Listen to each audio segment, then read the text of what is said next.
معزز سامعین و سامعات، قرآن و حدیث کے اندر بیوی کے ساتھ حسن سلوک سے پیش آنے کا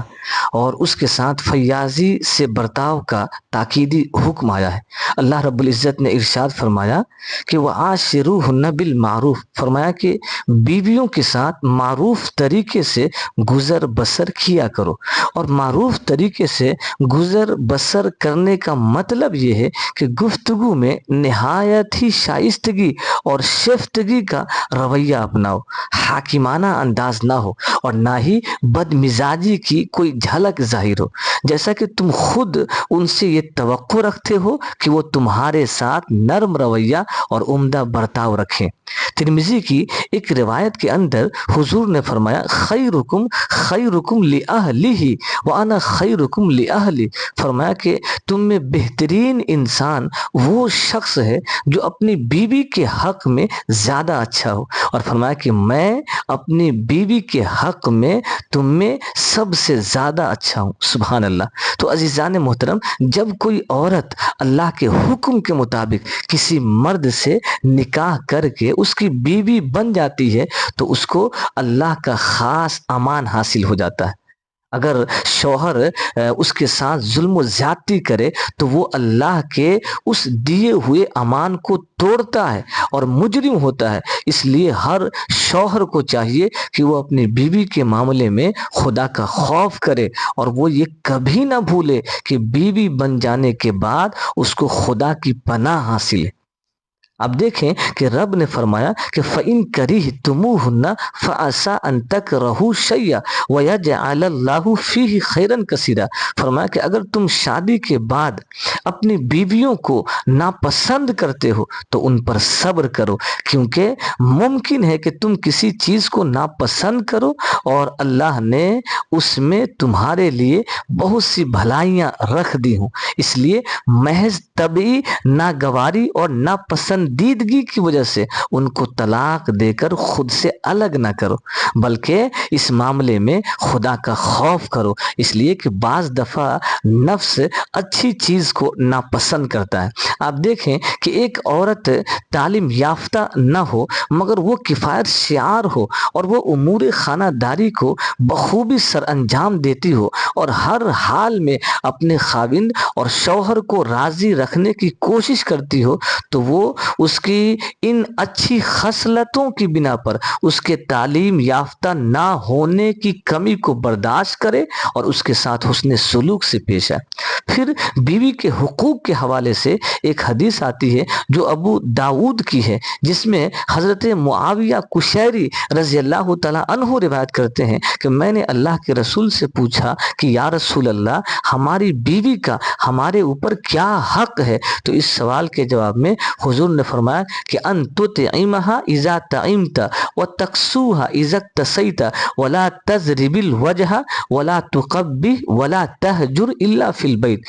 فرمایا کہ تم پر تمہاری بیوی کا حق یہ ہے کہ جب تم خود کھاؤ تو اسے بھی کھلاؤ، جب تم خود پہنو تو اسے بھی پہناؤ، اور اس کے منہ پر نہ مارو اور نہ گالی گلوچ کرو، اور اس سے فقط گھر کے اندر ہی علیحدگی اختیار کرو۔ اس حدیث پاک سے یہ بات بالکل واضح ہو گئی کہ بیوی کا نان و نفقہ بہر صورت مرد کے ذمہ ہے۔ مرد کو چاہیے کہ وہ بیوی کے نان و نفقہ اور رہائش کا سامان مہیا کرے اور اس کے جائز اخراجات کو پورا کرے۔ خوشحال آدمی اپنی استطاعت کے مطابق پورا کرے اور غریب آدمی اپنی توفیق کے مطابق معروف طریقے سے پورا کرے، اور خاوند اور شوہر کو یہ بات ہمیشہ یاد رکھنی چاہیے کہ وہ جو کچھ بھی اپنے اہل و عیال پر خرچ کرے گا اس میں اگر وہ اپنی نیت درست کر لے اور اس پر اللہ رب العزت سے اجر و ثواب کا طلبگار ہو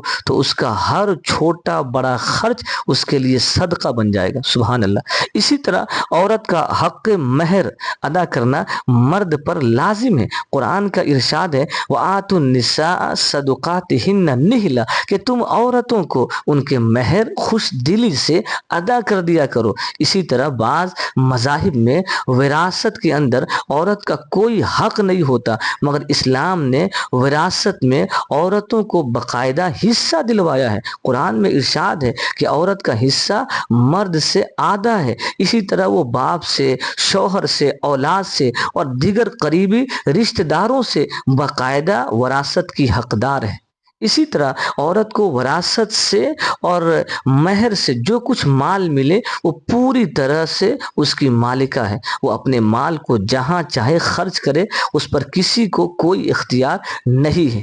اور جن کے پاس ایک سے زائد بیویاں ہوں تو ان کے لیے اپنی ان بیویوں کے درمیان عدل و انصاف کرنا واجب و ضروری ہے۔ یہ قرآن و حدیث کا حکم ہے۔ پھر قرآن مجید نے یہ ہدایت بھی دی ہے کہ اگر تمہیں اس بات کا خوف اور اندیشہ ہے کہ تم ایک سے زائد بیویوں کے درمیان عدل و انصاف سے کام نہیں لے سکتے تو پھر ایک ہی بیوی پر اکتفا کرو اور ایک سے زائد نکاح نہ کرو۔ اور جن کے پاس 2 بیویاں ہوں یا اس سے زائد ہوں اور اگر وہ ان کے درمیان عدل و انصاف نہ کرے تو حضور نے فرمایا، ترمذی کی روایت ہے کہ بروز قیامت وہ میدان محشر میں اس حال میں آئے گا کہ اس کا آدھا دھڑ ساقط ہوگا یا اس کے جسم کا آدھا حصہ فالج زدہ ہوگا۔ اللہ اکبر۔ تو عزیزان محترم، حضور کے جملہ فرامین سے یہ بات بالکل واضح ہو جاتی ہے کہ مردوں کو بیویوں کے حق میں ہمیشہ سراپا شفقت اور محبت ہونا چاہیے اور ہر جائز امور میں ان کی حوصلہ افزائی اور دلجوئی کرنا چاہیے، چونکہ در حقیقت نیک شخص وہی ہوتا ہے جو بیویوں کے معاملے میں صبر و تحمل سے کام لینے والا ہو اور شفقت و محبت کا رویہ اپنانے والا ہو۔ اللہ پاک ہم سب کو بیویوں کے حق کی اور بیویوں کے حقوق کی صحیح ادائیگی کی سمجھ نصیب فرمائے۔ آمین ثم آمین۔